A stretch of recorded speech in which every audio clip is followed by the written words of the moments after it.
Alright, welcome to another series, and this is going to be guided spiritual talks. So instead of me just rambling like how I love to do, I actually wrote something, I have it prepared, I edited it, and made it very concise so I stay on track. Because when I just go and say whatever I want, it ends up being really long and really not on the same topic all the time. Like I switch up topics a lot.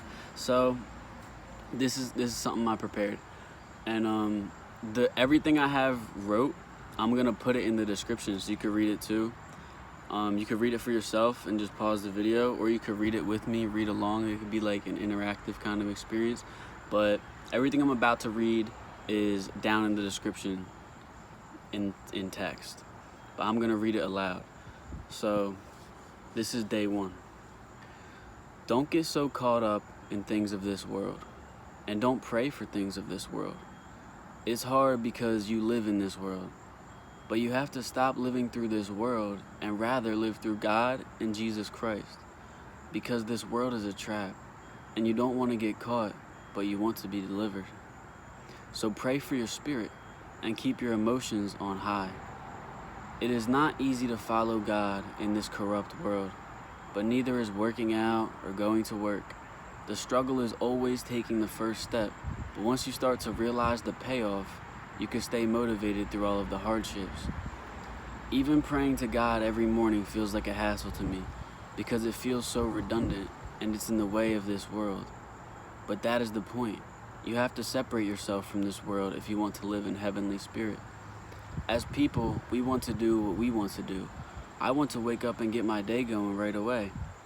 But I stay devoted and put God first, even though I want to be put first.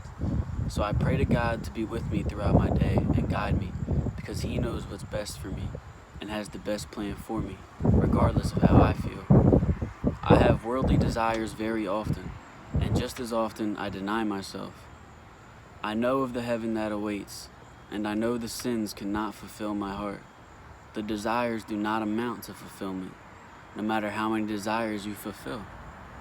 You need to let God fill you and give your life to Him, since He gave life to you. It is an even trade-off, and it is a blessing. God is fair. God is great. God is so great, any amount of words I can come up with is an understatement to His glory. And just to walk in His steps feels like the most amazing thing anyone can feel. It is that first step that is the most difficult, but you will be so thankful you took that step once you start to walk. Just like going to work, just like working out, it usually feels like a chore until you get going and start to realize the payoff and feel good about yourself. But to compare God to a workout or a job is slightly offensive in my opinion. It's not a comparison I'm trying to make, but one I am willing to make in order for a greater audience to understand the message I am trying to convey.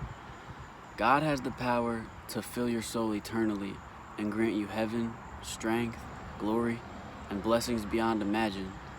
So yeah, to compare God to anything is wrong, because there is nothing like God. But for the sake of the message, once you get the ball rolling, your job doesn't feel like a chore anymore, and neither does working out.